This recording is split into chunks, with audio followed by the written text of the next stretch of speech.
Poucos nomes nas Escrituras despertam tanta curiosidade quanto o de Salomão, rei de Israel, filho do lendário Davi, herdeiro de um trono marcado por guerras e profecias. Salomão ascendeu não apenas como monarca, mas como símbolo de sabedoria, poder espiritual e mistérios não resolvidos. Sua trajetória fascina estudiosos, inquieta teólogos e levanta questionamentos até hoje. Como o homem mais sábio que já viveu se perdeu nas sombras do próprio coração, como alguém escolhido por Deus acabou envolvido com 72 demônios e um anel com selo espiritual. E o mais desconcertante, será que a construção do Templo de Jerusalém envolveu forças ocultas que ninguém ousa mencionar? Salomão não começou sua história nas trevas. Sua ascensão foi marcada por um momento raro nas Escrituras, um encontro direto com Deus, em sonho. Após oferecer 1000 holocaustos sobre o altar de Gibeão, o Senhor apareceu a ele e disse: "Pede o que quiseres que te dê." Primeiro livro dos Reis, capítulo 3, versículo 5. Não houve hesitação, Salomão. Não pediu glória, vitórias ou vingança. Pediu sabedoria, pediu discernimento, pediu o dom de governar o povo com justiça. Esse pedido comoveu o coração de Deus. E como resposta, o céu não apenas lhe concedeu sabedoria, mas também honra, riquezas e uma paz que reinaria em seus dias. Esse momento é o marco de uma promessa divina, um pacto entre Deus e um rei, que parecia compreender o peso de liderar com temor e reverência. E o povo viu isso de todas as nações. Vinham homens para ouvi-lo. Os reinos do mundo reconheciam nele algo que não se encontrava em reis comuns. Seu trono era mais do que ouro e madeira de cedro. Era sustentado por conselhos que penetravam a alma. Ele ouvia causas, julgava com equidade, e sua fama se espalhava como fogo em campo seco. Era como se o próprio Espírito de Deus habitasse sobre ele. Entre as histórias mais conhecidas, o julgamento entre duas mulheres que disputavam um bebê se tornou símbolo da sua sabedoria sobrenatural diante do impasse. Ordenou que a criança fosse dividida ao meio. O grito desesperado da verdadeira mãe o revelou. Não era apenas um teste de inteligência, mas de discernimento espiritual. Salomão sabia onde residia a essência do amor, e isso o tornava temido, admirado, respeitado. No entanto, a glória que cercava Salomão era ao mesmo tempo um perfume doce e um veneno invisível. A sabedoria, quando mal direcionada, pode se tornar presunção. O discernimento, quando misturado à vaidade, pode levar à autossuficiência. E foi aí que algo começou a mudar lentamente, quase imperceptivelmente. As decisões de Salomão começaram a se moldar mais pelo que agradava ao coração humano do que pela vontade eterna do Senhor. As alianças políticas que em outro tempo teriam sido consultadas diante do altar passaram a ser feitas com base em estratégias de reinos. Salomão construiu um império, mas a que custo? As alianças com Egito, Tiro e outras nações vinham acompanhadas de mulheres e, com elas, costumes rituais e deuses estrangeiros. Era como se os portões do palácio, antes consagrados ao Deus de Israel, começassem a ser abertos lentamente para ideias que jamais deveriam atravessar. Os limiares da aliança sagrada, o discernimento que outrora julgava entre duas mães, agora hesitava diante do fascínio do poder político, e a glória recebida como dom começou a se misturar ao orgulho cultivado com silêncio. Apesar disso, o povo ainda o reverenciava. Aos olhos da multidão, tudo parecia perfeito. O templo estava sendo projetado. Os planos divinos avançavam e a imagem de Salomão, como rei ungido, permanecia intocada. Mas nos bastidores do espírito, algo já havia começado a se romper. A sabedoria que foi dada como dom de Deus deveria ser mantida com humildade e temor. Ao negligenciar isso, Salomão começou a esquecer que não se pode governar o mundo espiritual com a lógica dos homens. E foi justamente essa sabedoria que o colocou diante de caminhos onde o discernimento humano não poderia guiá-lo, enquanto erguia pilares de cedro e cobria o templo com ouro. O espírito do rei começava a buscar algo mais, algo que não era suprido nem pela glória, nem pelo ouro, nem pelas palavras de admiração dos reis da terra. Essa busca o levaria a horizontes perigosos, onde o invisível se mistura com o oculto e onde o nome de Deus pode ser usado, mas não invocado em verdade. Salomão acreditava estar preparado para lidar com os segredos mais profundos do universo, e essa convicção seria a brecha por onde o engano encontraria espaço. A história do rei mais sábio do mundo estava prestes a atravessar os limites da revelação divina e entrar nas sombras da curiosidade proibida, a glória que o havia sustentado. Agora era o espelho que o fazia olhar para si com fascínio, e onde há fascínio por si mesmo, há um passo para o esquecimento de quem é o verdadeiro rei. Sobre todos os tronos, o sopro da glória ainda estava presente, mas já não havia vento suficiente para apagar a centelha da vaidade. Salomão, o escolhido, estava prestes a abrir portas que jamais deveriam ser tocadas, e no silêncio crescente da voz de Deus, outras vozes começariam a sussurrar. Mulheres mil deuses, o início da desobediência, entre o perfume da honra e o ouro do poder. Salomão se tornou o homem mais reverenciado de sua geração. Reis se curvavam diante de sua sabedoria e nações enviavam tributos ao seu trono. Mas a verdadeira decadência de um rei raramente começa com a queda. Ela costuma se anunciar sutilmente, vestida de promessas, adornada de alianças, disfarçada de boas intenções. E foi assim que o coração de Salomão começou a se inclinar, não de forma abrupta, mas por concessões pequenas e aparentemente inofensivas. As Escrituras são claras ao declarar que Salomão amou muitas mulheres estrangeiras. Elas vinham do Egito, dos Moabitas, dos Amonitas, dos Edomitas, dos Sidônios e dos Heteus. O texto sagrado afirma: e o seu coração não era perfeito para com o Senhor seu Deus como o coração de Davi seu pai. Primeiro livro dos Reis, capítulo 11, versículo 4. Essa ruptura não foi instantânea. Ela nasceu do acúmulo da repetição silenciosa de decisões que priorizavam o político em detrimento do espiritual, em vez de manter os limites que o Senhor estabeleceu. Salomão os estendeu para receber princesas em seu leito.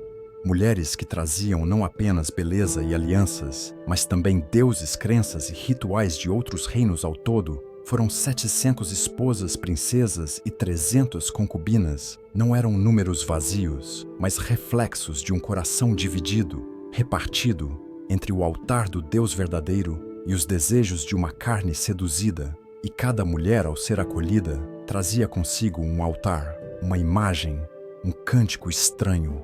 O que era para ser apenas uma estratégia de paz, tornou-se um exército silencioso de influência espiritual em pouco tempo.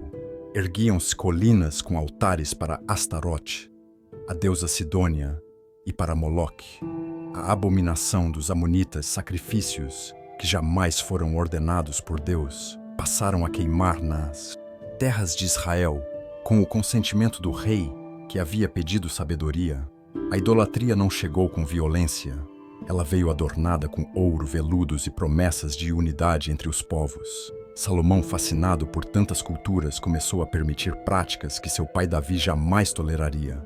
A glória do trono deu lugar à diplomacia dos compromissos. E os compromissos, quando não filtrados pela verdade, se tornam laços invisíveis à casa, que um dia foi cheia da presença de Deus. Agora era povoada por símbolos estranhos. As imagens tomaram os corredores, os ídolos se assentaram. Onde antes havia oração com o tempo, Salomão não apenas permitiu, ele mesmo passou a participar. A mulher tsunamita, por quem se encantou, o convenceu a realizar um ritual a Moloque. E o rei esmagou gafanhotos como oferenda, acreditando que isso traria prazer e aprovação da deusa pagã, a quem ela servia. O mesmo homem que um dia julgou com justiça, passou a sacrificar o discernimento em troca de prazer, e o coração, uma vez cheio do Espírito de Deus, começou a pulsar pelas batidas dos tambores estrangeiros. Não era mais o mesmo homem. As decisões já não eram movidas por temor, mas por desejo.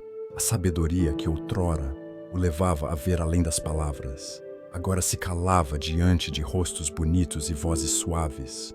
O pecado, ao contrário do que muitos imaginam, nem sempre grita.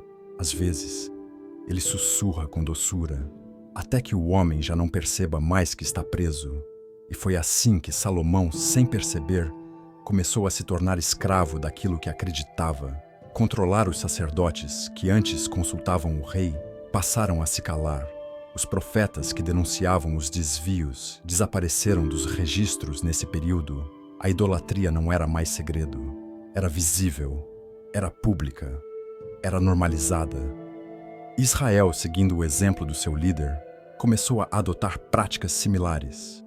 Um povo que nasceu da promessa estava sendo moldado por influências que desprezavam o Deus que os tirou do Egito. O mais preocupante não era apenas a adoração aos deuses estranhos, mas o fato de que ela acontecia paralelamente ao culto no Nant e templo do Senhor Salomão não abandonou totalmente o Deus de Israel, ele apenas o colocou ao lado de outros. O sincretismo foi a porta aberta para a destruição. O que deveria ser exclusivo tornou-se comum. O que era sagrado foi profanado por convivência, e o rei, ao tentar agradar a todos, perdeu a sensibilidade para discernir a quem realmente deveria se submeter. Esse processo é talvez uma das maiores advertências das Escrituras. Não foi uma batalha que destruiu Salomão. Não foi um inimigo estrangeiro. Foi o próprio coração. As concessões internas que somadas o levaram a adorar deuses que exigiam sangue, sacrifícios e práticas contrárias à aliança do Sinai. A adoração a Moloque, que exigia crianças como oferendas, é o retrato final da degradação. O homem que um dia ouviu a voz de Deus, agora aceitava o choro de inocentes como música religiosa. E Deus viu tudo. O silêncio de Deus não era ausência, mas juízo. E no tempo certo, a resposta viria. Mas antes disso, Salomão ainda teria tempo de experimentar os efeitos espirituais da sua abertura ao oculto, pois quando os altares foram compartilhados com outros deuses, o trono também passou a ser dividido com forças que jamais deveriam estar presentes. E o vazio que se instalou dentro do rei seria em breve preenchido por vozes que não vinham do céu, o silêncio de Deus e o eco dos espíritos. Houve um tempo em que Salomão entrava em seus aposentos e a presença de Deus o envolvia como um manto invisível. Era como se o céu respirasse ao seu lado e cada decisão que tomava estivesse mergulhada na luz do discernimento. Mas com o passar dos anos, algo começou a mudar, não de forma abrupta, mas lenta, quase imperceptível, como a luz do entardecer que se esvai sem que se perceba, a hora exata em que a noite caiu. Aquele que um dia ouviu a voz de Deus nitidamente, agora se via cercado por um silêncio incômodo. Os sonhos cessaram, as revelações diminuíram, o templo estava de pé. As ofertas continuavam, os rituais eram mantidos, mas a glória havia se afastado no trono. Salomão mantinha a aparência de domínio, mas por dentro algo estava inquieto, um vazio, um eco. A ânsia da voz de Deus não deixou um espaço neutro. Ela abriu um abismo, e onde Deus silencia, outras vozes começam a se aproximar. Vozes que não vêm com trovões, nem com relâmpagos, mas com sussurros, com sugestões, com convites disfarçados de sabedoria alternativa. Foi nessa atmosfera espiritual rara e feita que começaram a surgir estranhos relatos nos corredores do palácio. Um jovem servo que ajudava nos aposentos da Icor apresentava um semblante exausto. Seus olhos estavam fundos, sua força murcha, sua pele pálida. Ele dizia: acordará à noite com uma pressão sobre o peito, com uma presença invisível que lhe sugava a energia, a juventude, a própria vontade de viver. Os anciãos diziam que era enfermidade, outros diziam que era fraqueza do espírito. Mas Salomão ouviu aquele relato com atenção incomum ao... Naquele relato, ressoava com o que ele próprio sentia, uma drenagem espiritual silenciosa. Uma presença que não se nomeava, mas que rondava o nome que surgiu, foi Órnias, um espírito, um ser que vagava pela atmosfera invisível de Jerusalém, se alimentando da vitalidade dos jovens, especialmente dos servos do templo. Ele não gritava, não se manifestava com violência, apenas sugava pouco a pouco os que não estavam guardados, um espírito parasita faminto por energia humana. Salomão, já distante do altar da obediência, não reagiu com jejum e oração. Reagiu com investigação. Mandou buscar livros antigos, registros arcanos, textos escondidos entre os escribas. Vasculhou tradições deixadas por povos antigos e encontrou neles pistas sobre entidades similares, sobre formas de interação com o mundo invisível, sobre métodos de invocação e controle. Sua busca já não era mais por comunhão, mas por conhecimento.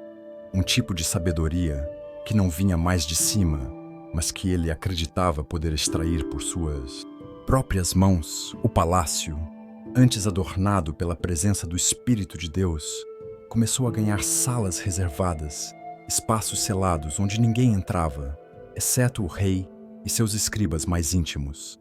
Salomão queria entender o mundo espiritual, mas sua abordagem já não era pela via da revelação, e sim da experimentação.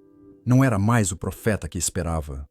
Era o estudioso que conduzia rituais, e foi nesse contexto, segundo antigos textos extrabíblicos, que uma figura apareceu, um anjo.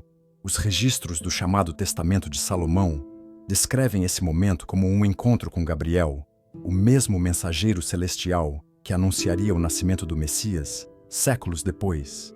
Mas aqui a presença não vem com boas novas. Vem com um objeto, um anel, um selo com marcas sagradas cuja autoridade permitiria a Salomão subjugar entidades espirituais.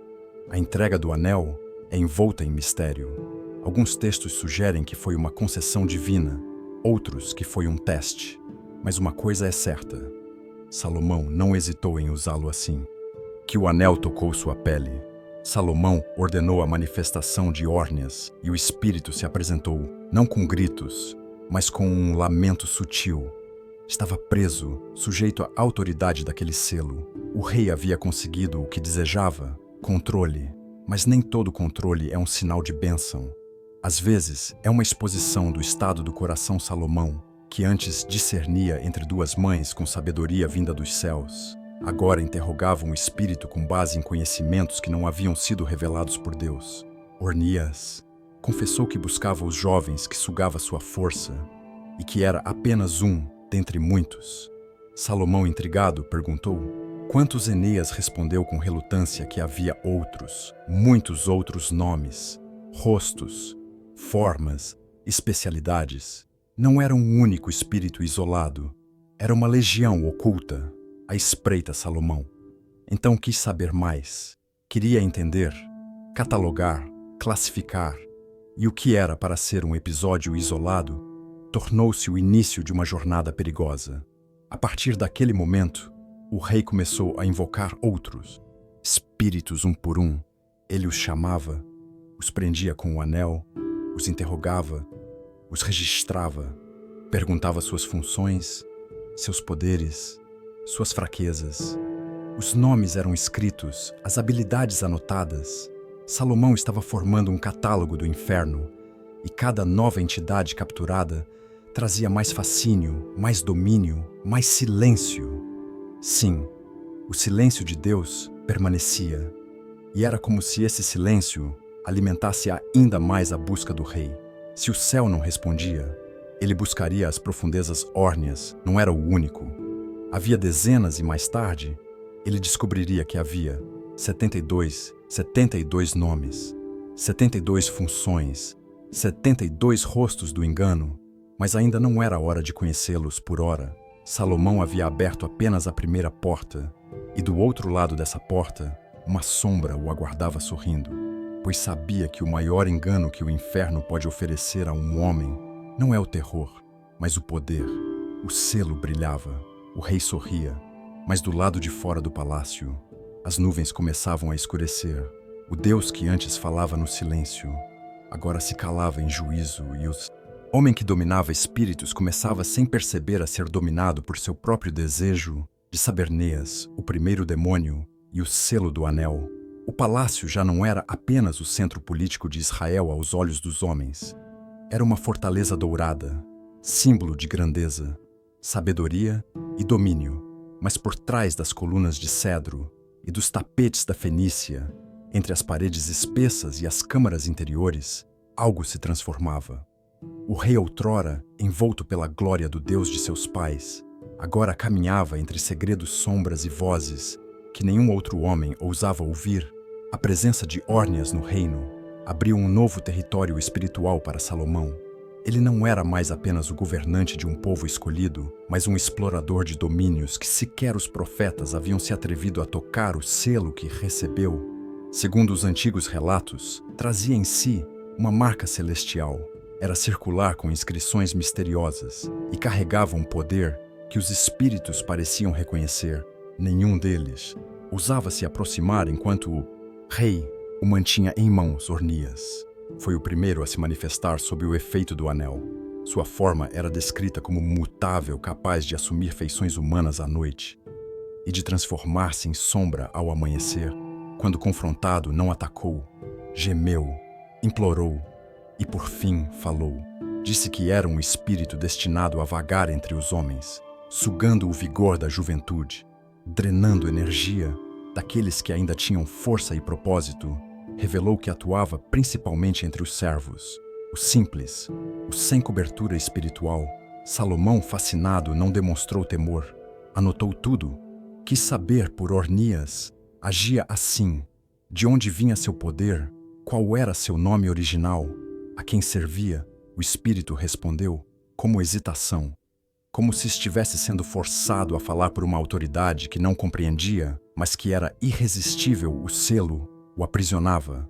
Ele disse que não agia sozinho, que havia outros, muitos outros, cada um com uma função, cada um com mesa específica, cada um com uma fraqueza e uma hierarquia. A essa altura, Salomão já não estava apenas interrogando, estava organizando, queria catalogar, mapear, compreender a sabedoria que outrora o fazia discernir corações humanos. Agora era dirigida para decifrar os recessos mais profundos do mundo espiritual. Órnias revelou nomes, descreveu entidades, e Salomão, em vez de retroceder, sentiu que havia encontrado uma nova missão: dominar o invisível. E foi então que surgiu o segundo outro espírito, depois um terceiro e mais outro. Um a um, começaram a ser evocados sob o efeito do selo. Não vinham por vontade, mas por compulsão. O anel os obrigava.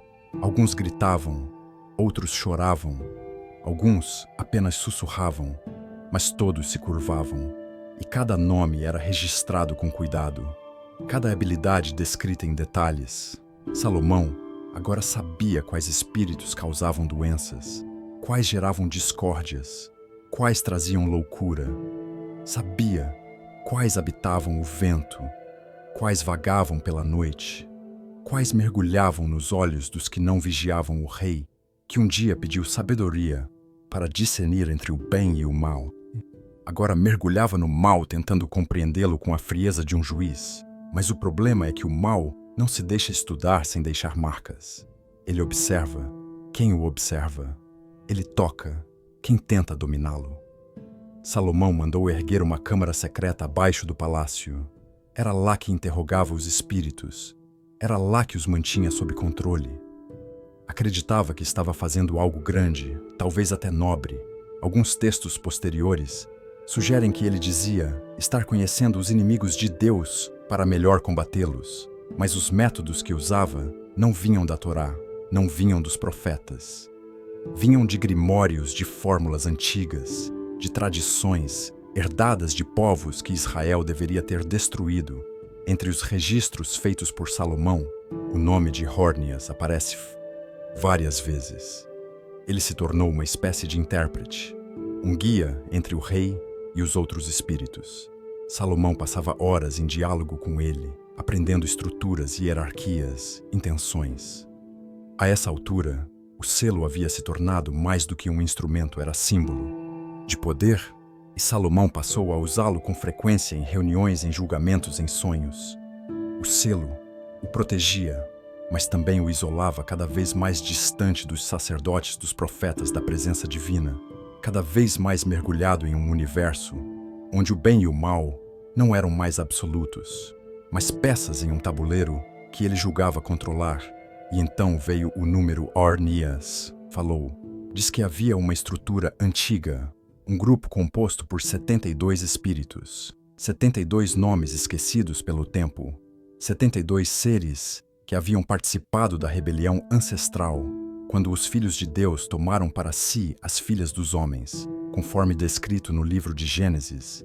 Espíritos que não pertenciam nem ao céu nem à terra, estavam presos em uma existência intermediária, aguardando o juízo. Salomão escutava com atenção cada palavra. Denias era recebida como revelação, mas não era. Era apenas informação fria, sem temor. E o problema da informação sem temor é que ela se torna soberba. O rei queria conhecer cada um dos 72 e queria controlá-los. Foi nesse ponto que algo mudou dentro de Salomão. Antes ele se via como servo de Deus, agora começava a se ver como legislador sobre o invisível. A linha entre o profeta e o feiticeiro começava a desaparecer.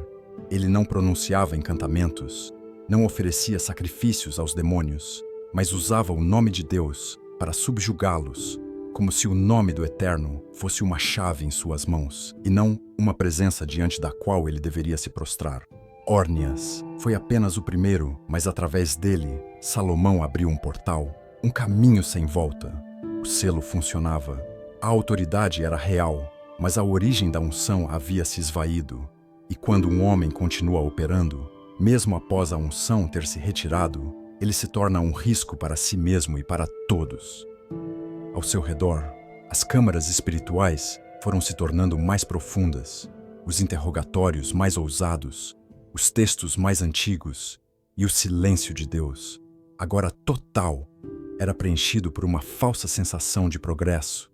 Ornias, o primeiro a se curvar, foi também o primeiro a rir, não com o som, mas com o olhar, pois ele sabia que o controle que Salomão acreditava exercer apenas a fachada de um laço que se estreitava dia após dia, e acima das câmaras do palácio, os alicerces do templo já estavam sendo moldados, o lugar que seria chamado de o Casa de Deus, construído por mãos humanas e talvez por outras que jamais deveriam ter sido invocadas, os 72 nomes da rebelião celestial. A câmara subterrânea que Salomão mandara construir oculta sob alicerces de sua casa real já não era apenas um local de observação, tornara-se um trono nas trevas, um auditório do invisível. Ali, a luz fraca de lamparinas e sob o som abafado de cânticos distantes do templo, o rei mantinha longas sessões com os seres que, um a um, eram forçados a se curvar diante do selo que carregava em sua mão. Havia sido o primeiro, mas apenas o início. A cada dia, novos nomes eram revelados, novos rostos, novas vozes, novas histórias, entidades que se apresentavam sob ordens, mas jamais em reverência. E então, pela boca de um deles, veio a confirmação. Existia uma ordem secreta, composta por exatos 72 espíritos, 72 nomes inscritos no abismo, figuras que não pertenciam inteiramente ao céu nem à terra. Eles não surgiram com os homens nem desceram em missões divinas como os anjos de outrora. Eram diferentes. Eram os que haviam participado de uma rebelião esquecida pelos homens, mas ainda viva nas regiões celestes. Segundo os antigos relatos, eram parte dos que transgrediram os limites impostos pelo Altíssimo nos dias anteriores ao dilúvio, conforme insinuado em Gênesis capítulo 6, quando os filhos de Deus viram que as filhas dos homens eram formosas e tomaram para si mulheres de todas as que escolheram esses espíritos, haviam sido confinados em regiões obscuras, amarrados à espera do juízo, mas nem todos estavam presos da mesma forma. Alguns haviam escapado das cadeias vagando pela terra, camuflados nas paixões humanas, nas estruturas dos impérios, nas idolatrias erguidas com mãos inocentes. Outros, segundo as tradições que Salomão começou a estudar, tinham sido selados em vasos antigos, em montanhas escondidas, ou sob cidades que nem mesmo Israel conhecia. Eram muitos, mas os que vinham até ele naquele momento faziam parte dessa elite caída. Os 72, cada um possuía uma natureza específica, uma área de atuação, uma personalidade única. Não eram meras repetições do mal, mas entidades com propósitos detalhados. Havia os que provocavam tormento mental, como pensamentos obsessivos, alucinações, pesadelos e visões aterradoras. Havia os que operavam sobre enfermidades, criando sintomas sem causa física, dores sem explicação. Outros agiam nos relacionamentos, provocando divisão, ciúmes, adultério, assassinato e traições. Alguns se infiltravam em ambientes religiosos, promovendo falsos dons, profecias distorcidas e uma falsa sensação de santidade. E havia ainda os que comandavam multidões, soprando ideologias, revoluções e adoração a falsos deuses. Salomão ouviu tudo, escreveu, cada nome classificou. Os poderes anotou suas fragilidades e em nenhum momento se deu conta de que aquilo que chamava de sabedoria era, na verdade, um afastamento crescente da verdadeira fonte da vida. O livro de Provérbios que ele mesmo escrevera nos dias da juventude já alertava: o temor do Senhor é o princípio da sabedoria. Provérbios capítulo 11, versículo 7. Mas agora ele já não temia, apenas registrava aos poucos. Os nomes começaram a se repetir nas sessões. Eles falavam uns dos outros, revelavam hierarquias, disputas internas, pactos antigos. Entre os nomes mais citados estavam Asmodeus, Belzebu, Balã, Paimon, Vain, Bael e muitos outros que futuramente seriam encontrados nos grimórios ocultistas da Idade Média. Salomão os conhecia antes que o mundo os nomeasse, e isso o enchia de uma sensação perigosa. A de que havia ultrapassado o limite do saber humano estava agora entre os que compreendiam os segredos da criação e da queda, mas sem perceber que compreender nesse caso não era o mesmo que dominar com o tempo. Esses espíritos começaram a colaborar, não por lealdade, mas por necessidade. O anel os forçava, e Salomão os usava, ordenava tarefas, extraía conhecimento, exigia obediência à relação entre rei e súditos. Agora incluía criaturas que jamais haviam sido chamadas para servir à luz. E é nesse ponto que algo crucial aconteceu. Salomão começou a crer que estava fazendo o bem. Ele acreditava que estava catalogando os inimigos de Deus, que ao nomeá-los e prendê-los, estava limpando o mundo de influências malignas, que seu trabalho era de algum modo uma continuação do propósito divino, o mesmo que construiu o templo. Agora usava forças caídas para preparar o caminho do reino. A confusão entre missão e vaidade se tornou irreversível, e quando um homem acredita estar fazendo a vontade de Deus, mesmo caminhando nas trevas, ele se torna perigoso. Salomão mandou registrar os nomes dos 72 em pergaminhos que foram selados e escondidos. Esses registros, segundo as tradições, foram depois reunidos em Isaías, textos como o Testamento de Salomão, e influenciaram toda a tradição esotérica do Ocidente. Mas naquele tempo, eram segredos que apenas o rei conhecia, segredos que ninguém mais ousava tocar. E enquanto isso, no templo em construção, os trabalhadores se moviam. As colunas eram erguidas, o ouro polido, o povo adorava os sacerdotes. Cantavam, os sacrifícios eram oferecidos. Mas nos bastidores, os alicerces da nação estavam sendo tocados por mãos invisíveis.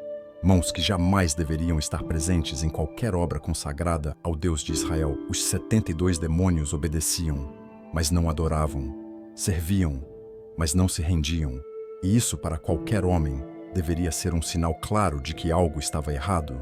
Mas Salomão, envolvido na grandiosidade de seu projeto espiritual, já não via com olhos simples. Ele via com olhos técnicos, frios, administrativos, os mesmos que um dia foram capazes de discernir a verdadeira mãe diante de um bebê partido. Agora, não discerniam o abismo que se abria diante de seus próprios pés.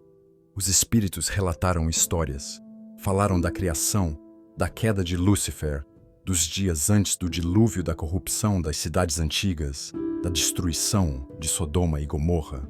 Cada relato alimentava ainda mais a curiosidade de Salomão. Ele queria entender tudo como Deus governa, como os anjos operam, como os demônios se organizam. Mas o problema é que o homem que investiga o mal, sem autoridade direta do céu, corre o risco de ser seduzido pelo que descobre.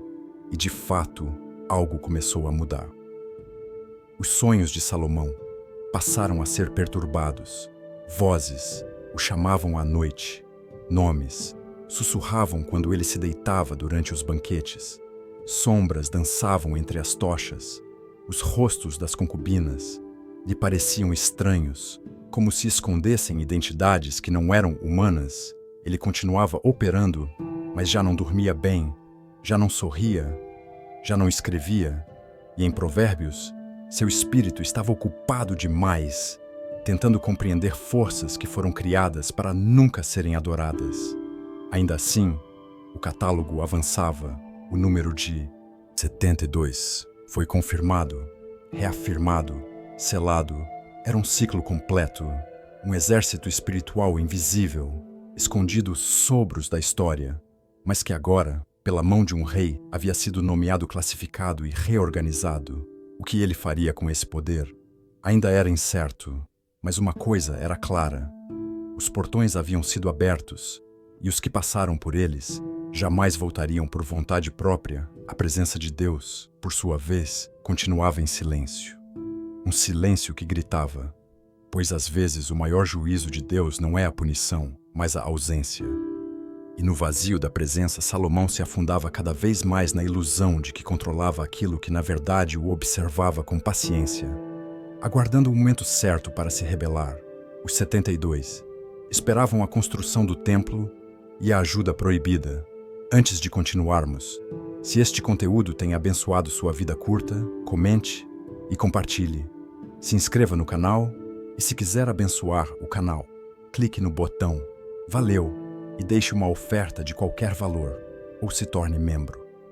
Assim, continuamos investindo em pesquisa e melhorias para abençoar ainda mais a sua vida. Continuando, os registros do palácio indicavam progresso. O templo do Senhor, a maior promessa dos dias de Davi, tomava forma diante dos olhos do povo. Blocos imensos de pedra eram transportados em talhes minuciosos esculpidos por artesãos habilidosos. Colunas de bronze, fundidas com precisão do lado de fora.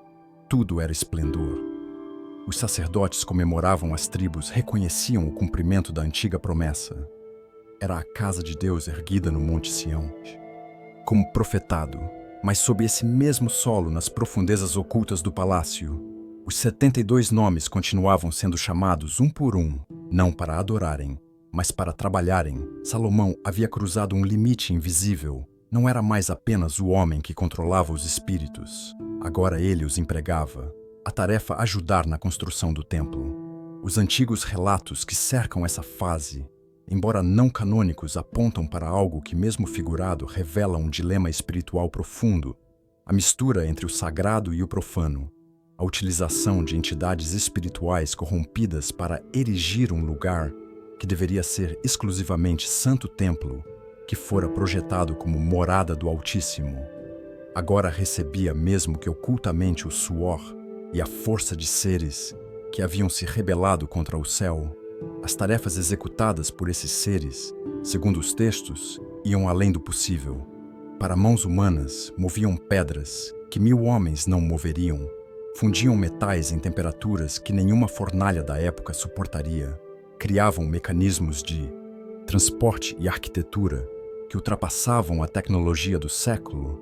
Era como se os céus e a terra estivessem se tocando de forma deturpada, um avanço de aparência divina, mas com essência distorcida. O povo não sabia, os profetas não falavam, e Salomão, cada vez mais embriagado por sua obra, não questionava.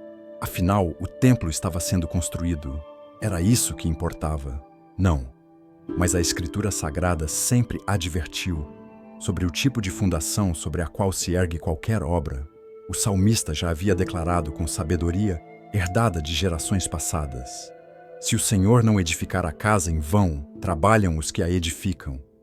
Salmo 127, versículo 1. Era exatamente isso, o que estava em jogo.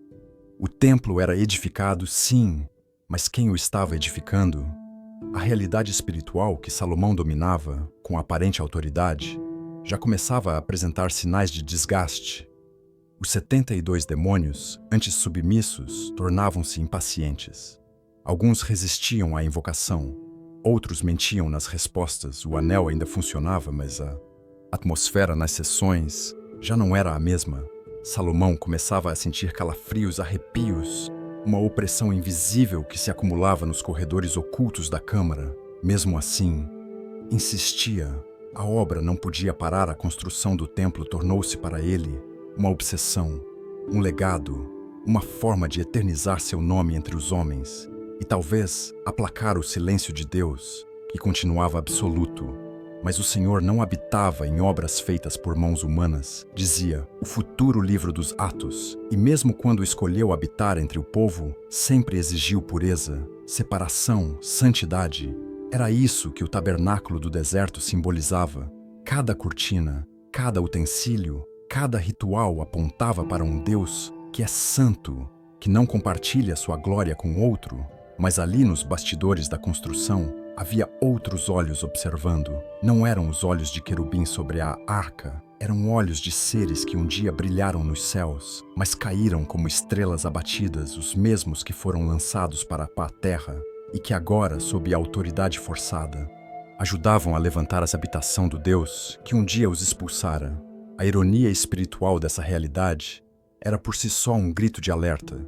Mas Salomão não ouvia mais os alertas, apenas os resultados. E os resultados vinham a cada semana, uma nova etapa concluída. Os salmos de Davi ecoavam nas praças. Os levitas se preparavam para o dia da consagração. O povo trazia ofertas com alegria. Tudo indicava que a bênção estava sobre Israel. Tudo menos a paz interior do rei, no seu íntimo. A inquietação crescia. Não era medo. Era peso. Algo o acompanhava. Algo que não saía. Mesmo nos momentos de glória, sentia-se observado os rostos dos espíritos que interrogava, invadiam seus sonhos. As vozes sussurravam nomes em línguas que ele não compreendia. E o selo em sua mão, já não trazia mais a mesma sensação de autoridade. Agora parecia um fardo segundo os relatos mais ocultos. Salomão começou a buscar formas de fortalecer o controle.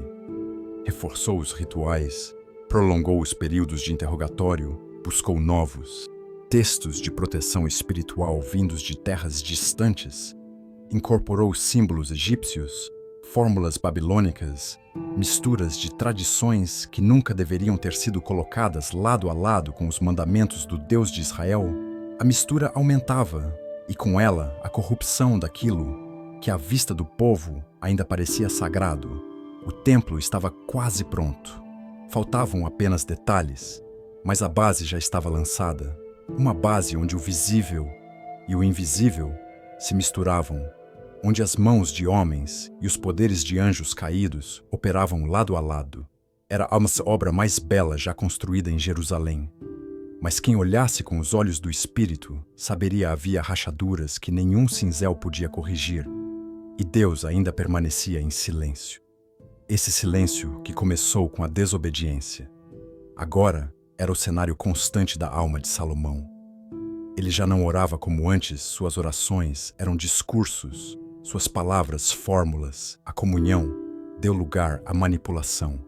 E onde antes fluía a revelação, agora se estabelecia o controle.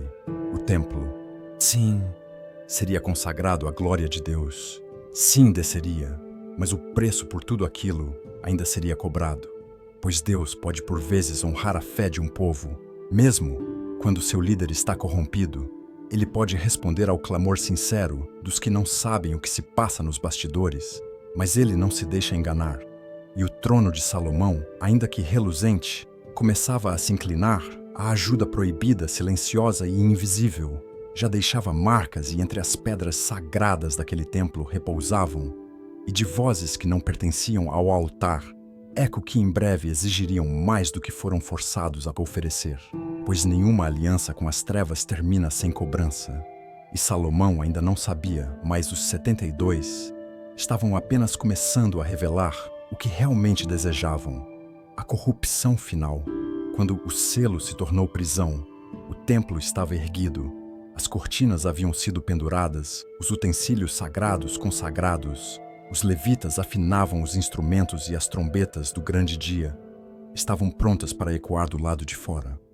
Israel parecia viver seu auge, mas no espírito de Salomão, uma outra construção se consolidava, um templo de sombras invisível, mas real. Ele havia usado o selo, havia interrogado, classificado, dominado, e agora cercado por segredos, alianças perigosas e conhecimento que ultrapassava o que Deus havia ordenado. Salomão carregava o anel não como uma chave de autoridade, mas como uma prisão, aquele que um dia pediu sabedoria para discernir entre o bem e o mal. Agora havia se tornado um homem de múltiplos discernimentos, muitos deles corrompidos por fontes que jamais deveriam ter sido acessadas. O selo, uma vez símbolo de domínio, agora era seu maior peso. Ele já não o retirava do dedo, não por devoção, mas por necessidade. O selo lhe dava acesso, mas também o mantinha preso em um ciclo que ele já não sabia como quebrar.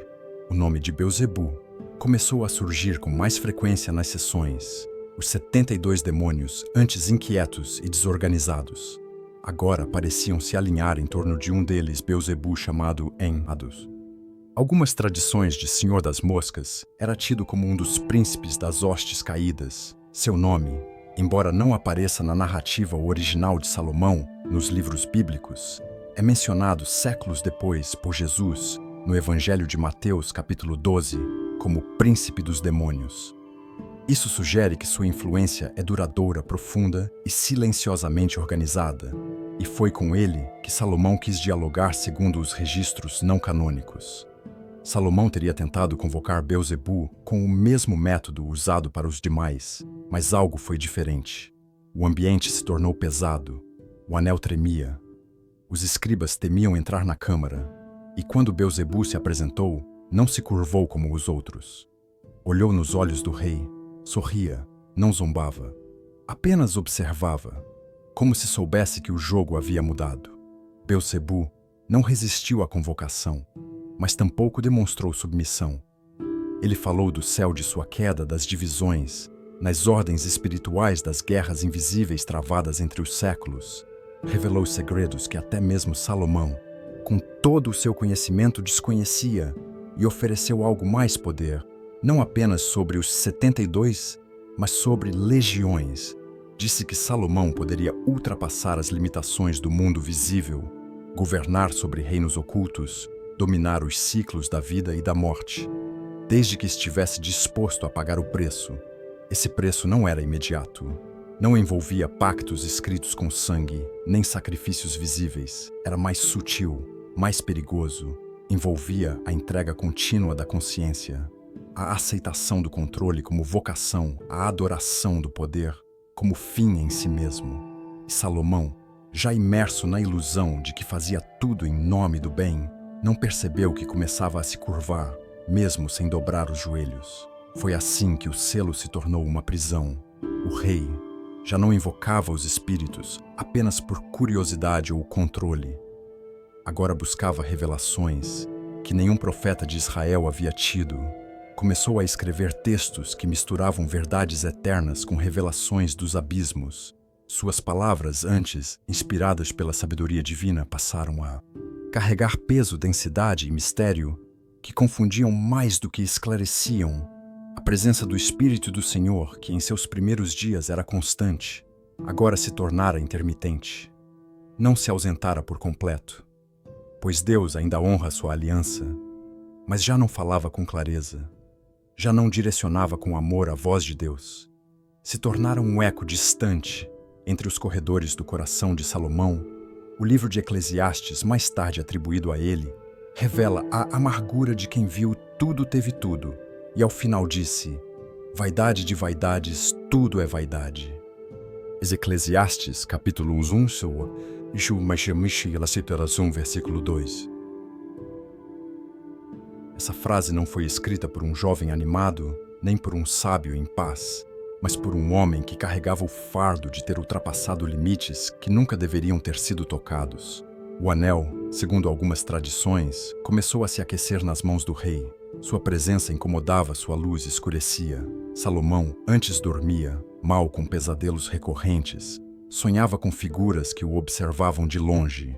Os 72, que antes se curvavam, agora apareciam em seus sonhos, caminhando entre os corredores do templo. Nunca tocavam o altar, mas se aproximavam, um a um, lentamente. Foi nesse momento que o rei começou a perceber não havia mais retorno. Ele havia tocado o que não era permitido, havia recebido o que não fora dado, e mesmo tendo erguido o templo, havia negligenciado o verdadeiro altar, o altar do coração. E nesse altar, o fogo já havia se apagado. Salomão passou a consultar Bibu com mais frequência. Buscava respostas, mas recebia enigmas, esperava direção. Recebia propostas e, cada vez que o fazia, o anel pesava mais. Os escribas começaram a temer o rei. Os sacerdotes já não o chamavam com frequência à corte. Murmurava. Havia algo sombrio no ar. Os textos registram que Salomão começou a escrever símbolos, círculos, estrelas, nomes impronunciáveis, mandou gravar desenhos no chão da câmara secreta, preparou utensílios que jamais foram usados nos rituais do templo, criou espaços onde apenas ele entrava, e ali, em meio ao incenso e ao silêncio, acreditava estar desvendando os maiores mistérios da existência. Mas, na verdade, estava apenas se aprofundando em sua própria queda, a sabedoria que o havia elevado aos céus. Agora, o arrastava para as profundezas, pois quando o dom é separado da obediência, ele se torna maldição, e quando o poder é usado sem temor, ele se transforma em escravidão. Salomão, o rei que começou pedindo sabedoria, agora caminhava entre os escombros de uma mente atormentada, não por castigo direto, mas por consequência inevitável. O selo continuava ali, brilhante, imponente, mas seu brilho já não vinha da luz do céu. Era um brilho falso, refletia, não a presença de Deus, mas o reflexo das escolhas de um rei que trocou a simplicidade do temor pelo fascínio do controle. E enquanto isso, nos bastidores da realidade, os 72 aguardavam, observavam, esperavam o momento de cobrar o preço, pois nenhuma autoridade que se exerce sobre as trevas permanece sem que as trevas, em algum momento, queiram reverter o jogo. E esse momento estava se aproximando a rebelião dos demônios e o exílio do rei Ponta. A pressão espiritual que rodeava Salomão havia se tornado insuportável. O selo já não representava a autoridade. Representava um pacto não declarado, uma aliança tácita, firmada no orgulho de um coração que outrora foi puro, mas que agora tremia diante das consequências do que havia permitido entrar. Os 72 nomes que ele anotara cuidadosamente em seus pergaminhos começaram a se comportar de maneira distinta. Os mesmos que outrora se curvavam mediante o anel, agora falavam com ambiguidade, respondem com sarcasmo ou em silêncio absoluto, como se estivessem apenas esperando uma ordem que não vinha mais do rei, mas de outro lugar, mais profundo, mais escuro. Beebu havia deixado de ser um interrogado. Ele falava por vontade própria, dava conselhos, semeava sugestões à presença que antes causava temor. Agora era recebida com certa familiaridade, e é justamente nesse momento que os textos antigos registram uma das viradas mais sombrias da vida de Salomão, a traição invisível das entidades espirituais que ele julgava controlar. Asmodeus, um dos 72, era descrito como sutil persuasivo e com sede por liberdade, enquanto Salomão se envolvia cada vez mais com os segredos revelados por Beuzebu. Asmodeus tramava em silêncio, segundo os relatos preservados na literatura rabínica e em tradições posteriores. Asmodeus observava cada ritual, cada gesto do rei, esperando um momento de descuido. E esse momento chegou durante uma das sessões em que Salomão buscava desvendar os chamados nomes maiores dos céus, aqueles que, segundo ele, dariam poder absoluto sobre todas as forças da criação. Algo aconteceu. Um erro, uma distração, talvez, uma hesitação espiritual. O selo, por um breve momento, foi removido do dedo. E naquele instante, Asmodeus o tomou. O texto tradicional afirma que o anel foi lançado ao mar, desprezado, desprevenido Salomão, e viu seu maior instrumento de controle desaparecer diante de seus olhos. O espírito que ele acreditava dominar, agora o dominava. Asmodeus não apenas tomou o anel, tomou o trono, assumiu a forma do rei, enganou seus servos, sentou-se no palácio e governou em seu lugar. E o verdadeiro Salomão foi lançado ao exílio, expulso do próprio reino, esquecido.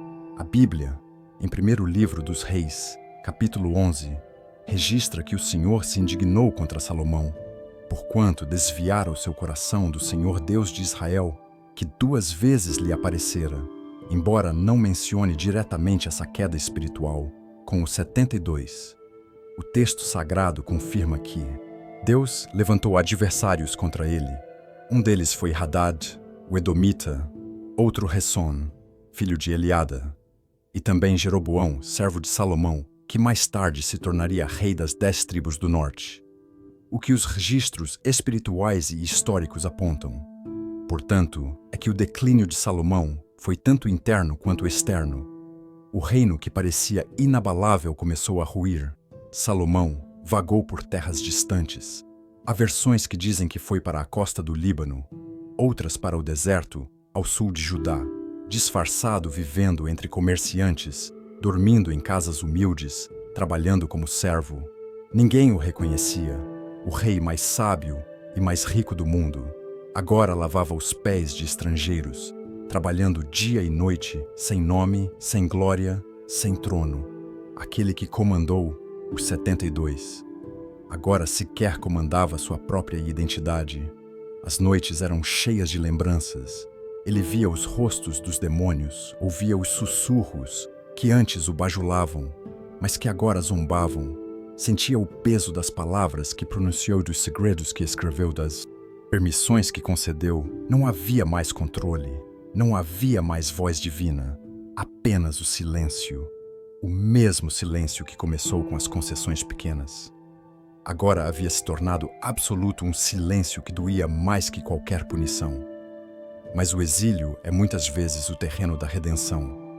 E foi nesse contexto que uma cena curiosa e simbólica ocorreu certo dia. Enquanto caminhava entre os pescadores, Salomão recebeu uma porção de peixe simples assado no fogo. E dentro daquele peixe, segundo a tradição, encontrou algo, o anel, o mesmo que havia sido lançado ao mar, devolvido não por poder, mas por misericórdia. Um lembrete de que o Senhor ainda o via, ainda o buscava, ainda o amava. Pois mesmo quando somos infiéis, Deus permanece fiel ao retornar para Jerusalém. Salomão não o fez com exércitos, não reconquistou o trono pela força segundo os relatos. Convocou uma última vez a presença do céu.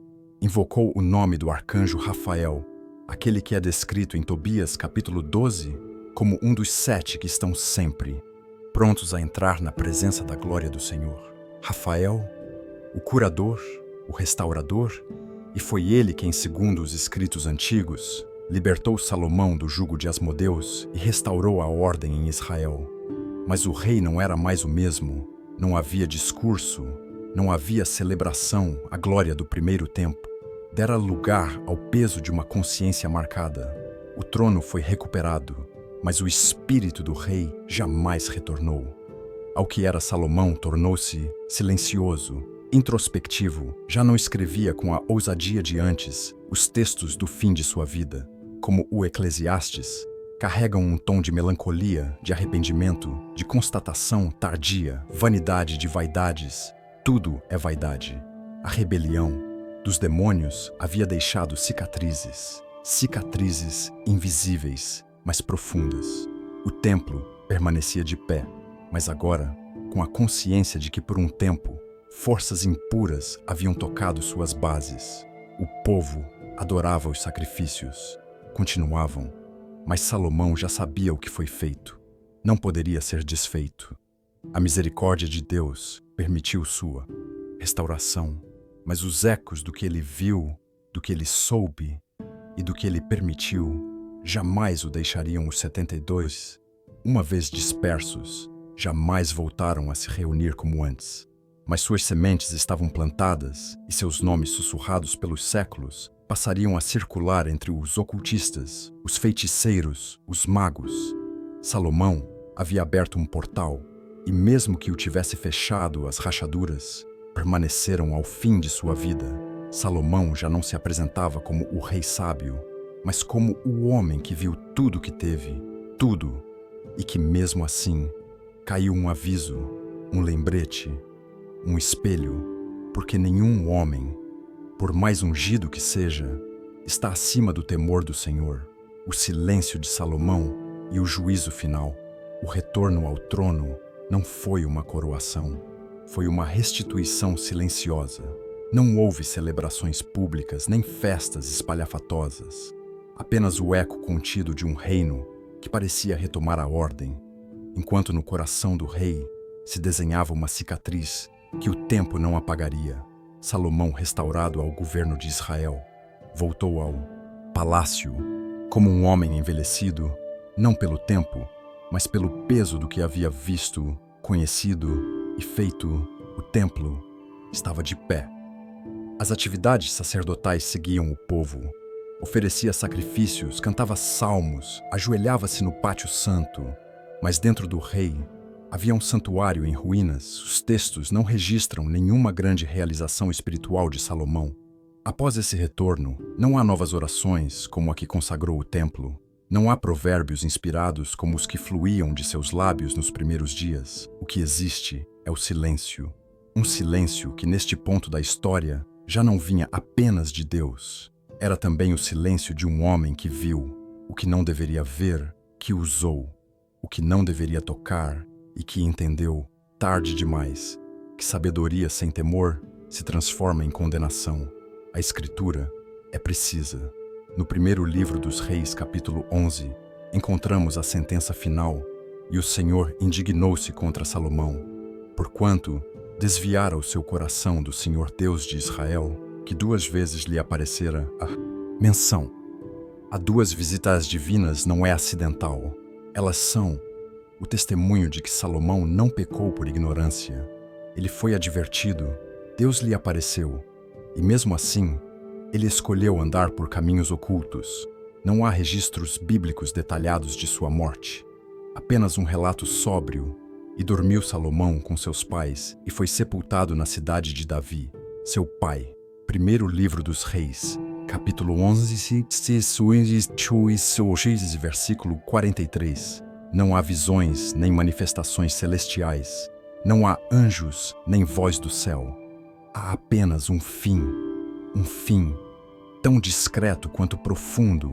A ausência de glória em sua morte contrasta com a exuberância de seu reinado, e essa lacuna carrega um peso, um juízo silencioso.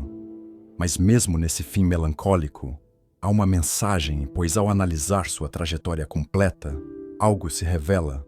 Salomão não foi rejeitado como Saul. Deus não o substituiu imediatamente, não o destronou com fúria, permitiu que cumprisse seus dias, talvez como forma de preservar a aliança com Davi, ou talvez como um lembrete vivo de que até os grandes enganem e que a sabedoria, se não for regada com humildade, pode se transformar na escada da própria queda. Há uma beleza trágica no livro de Eclesiastes. Um Salomão já idoso, escrevendo palavras que carregam o peso do tempo e da consciência. Não há exaltação, há reflexão. Não há conselhos triunfais, mas confissões entre as frases.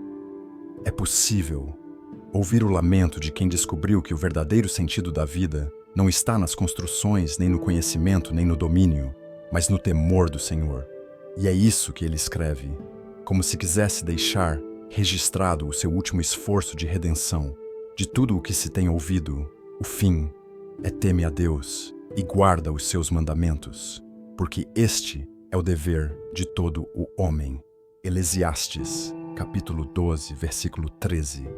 Essa frase é mais do que um ensinamento, é uma confissão. A confissão de um rei que andou por caminhos celestiais e infernais, que reinou sobre Israel e sobre os 72 espíritos caídos, que construiu o templo do Senhor, e ao mesmo tempo abriu portais invisíveis onde jamais deveria ter pisado, que foi amado por Deus, e mesmo assim permitiu que seu coração fosse dividido por 1000 alianças. O silêncio de Salomão no final de sua vida é, na verdade, um aviso ensurdecedor, um testemunho para todos que pensam que o conhecimento é suficiente, que o domínio espiritual garante segurança, que os dons substituem a obediência. Salomão é o retrato do homem que teve todo o poder, riqueza, sabedoria, unção, e que ainda assim se perdeu. Mas talvez o maior mistério de sua vida esteja justamente nesse paradoxo. Deus o ama, Deus falou com ele, Deus o usou, e ainda assim permitiu que ele caísse, porque há momentos em que o Senhor, em sua soberania, deixa que as escolhas do homem se tornem caminhos de dor, não para a destruição final, mas para a edificação de gerações futuras. O nome de Salomão jamais foi apagado. Jesus o menciona nos Evangelhos. O Novo Testamento reconhece sua glória. O templo que ele construiu foi visitado pelo próprio Filho de Deus e talvez seja nesse ponto que o círculo se fecha no local onde Salomão usou forças impuras para erguer colunas. Jesus pisou com pés santos para purificar os que ali buscavam redenção. A advertência está feita. O selo foi tirado. Os 72 foram dispersos. O templo permaneceu por um tempo, mas também caiu séculos depois, como símbolo de que nenhuma estrutura espiritual, construída sem base sólida, permanece para sempre. Mas o ensinamento de sua vida ecoa até hoje. E diante desse eco, cada um precisa se perguntar: o que estamos construindo com quem temos feito aliança? De onde vem? As vozes que ouvimos quando Deus silencia. A história de Salomão não é apenas sobre um rei, é sobre nós, é sobre escolhas, sobre o fascínio pelo oculto, sobre a linha tênue entre a revelação divina e a curiosidade perigosa, e acima de tudo, é sobre a graça que ainda nos alcança, mesmo quando nos perdemos entre os salões de ouro e os corredores da vaidade.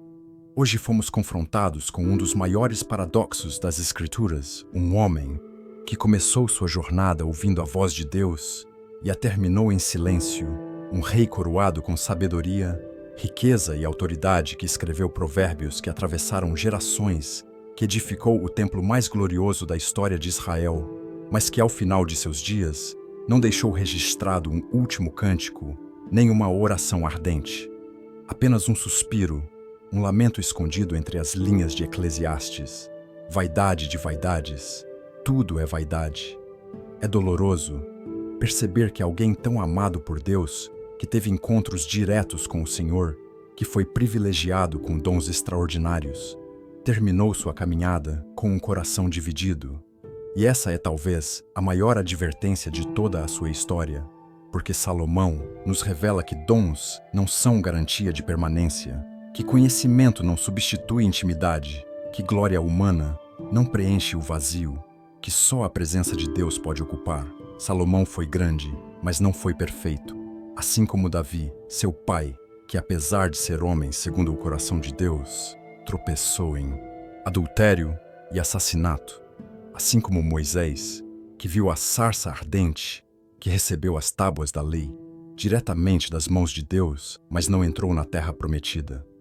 Assim como Sansão, forte o suficiente para derrubar colunas, mas fraco diante de suas próprias paixões, como Noé, que salvou a humanidade em sua geração, mas caiu em embriaguez como Pedro, que andou sobre as águas, mas negou o mestre diante de uma fogueira como Paulo, que carregava espinhos na carne e dizia: o bem que quero, esse não faço. A Bíblia não mascara as falhas dos seus personagens. Ela as expõe não para envergonhá-los, mas para nos ensinar que nenhum deles é o nosso modelo final. Eles foram homens e mulheres escolhidos, sim, mas também falhos humanos quebrados, e todos eles, de alguma forma, apontam para alguém maior, alguém que não errou, alguém que não falhou, alguém que não se deixou vencer pela vaidade, pela idolatria, pela dúvida, pelo medo, nem pela morte. Esse alguém é Jesus Cristo. Ele é o verdadeiro Rei, aquele que não se corrompeu com o ouro, com o poder, com as tentações espirituais ou políticas, aquele que diante das ofertas de Satanás no deserto não cedeu, que diante dos elogios dos homens permaneceu humilde, que diante da cruz não hesitou. Cristo é o templo que não pode ser corrompido, é o sumo sacerdote que nunca ofereceu sacrifícios impuros, é o cordeiro sem mancha, sem mácula, sem culpa, é a pedra angular que jamais se racha, é a sabedoria de Deus encarnada, aquele que, diferentemente de Salomão, não apenas conheceu os mistérios do céu, ele mesmo é o mistério revelado. É por isso que hoje, enquanto relembramos tudo o que Salomão viveu, seus erros, suas glórias, seus pecados e sua dor, o nosso coração se curva não diante da figura de um rei humano, mas diante daquele que é chamado de Rei dos Reis, aquele que reina eternamente e em quem não há sombra de variação. Cristo é a resposta para o que nem Salomão compreendeu. É a palavra que quebra o silêncio, a presença que invade o vazio, a luz que dissipa as sombras. Dos 70 e do selo que não oprime, mas liberta o altar, onde não há mais sangue de animais, mas onde flui graça e vida abundante para todo aquele que crê. E talvez, neste momento, você esteja se vendo um pouco em Salomão. Talvez tenha começado bem, talvez já tenha sentido a presença de Deus, talvez já tenha orado com fervor, servido com amor, ouvido a voz do Espírito, mas com o tempo foi se afastando, foi fazendo pequenas concessões, permitindo que altares estranhos se levantassem dentro da alma, e hoje talvez também esteja em silêncio, mas escute. Há uma voz chamando por você, uma voz que não vem do trono de Salomão, mas do madeiro, onde Cristo foi crucificado. Uma voz que diz: vinde a mim, todos os que estáis cansados e sobrecarregados, e eu vos aliviarei. Este Evangelho de Mateus, capítulo 11, versículo 28. Essa voz é a única capaz de restaurar aquilo que o orgulho destruiu, de reconstruir o templo que o pecado profanou, de fazer novo. Tudo aquilo que parece ter sido perdido, você não precisa terminar como Salomão. O seu fim não precisa ser marcado por silêncio e lamento em Cristo. A restauração, a perdão, a vida. Há um novo começo, e é por isso que, com amor, fé e urgência, queremos fazer um convite hoje. Se você deseja se reconciliar com o nosso Salvador Jesus Cristo por ter se afastado dos caminhos ou quer iniciar uma nova jornada, rumo à salvação eterna, comente aqui embaixo: eu te aceito, Senhor Jesus, como meu único e suficiente Senhor e Salvador da minha vida. Esse ato simples é um passo de fé, uma declaração diante dos homens dos céus e até do invisível. Se você já é de Cristo, declare também nos comentários: amém. Essa pequena palavra carrega o peso de quem crê, de quem permanece, de quem compartilha a verdade. Compartilhe essa mensagem, não. Guarde o que pode salvar o mundo. Precisa lembrar que reis caem, profetas falham, sábios erram, mas Cristo permanece inabalável, e até que Ele volte, permaneça nele. Até a próxima.